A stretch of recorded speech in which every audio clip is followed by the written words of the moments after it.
Begin your identity shift today for powerful results.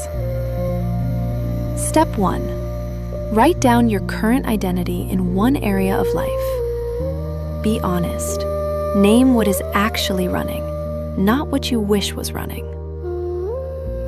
Step 2. Write down the identity you are choosing to embody. Step 3. Identify 3 bridge beliefs that connect your current identity to your new identity. Step 4. Choose one action you will take today as your new identity. Not an action to become that identity, but an action that identity would naturally take. Step 5. For 21 days, continue taking one identity-aligned action daily. Watch what begins to shift, not just externally, but in how you feel about yourself.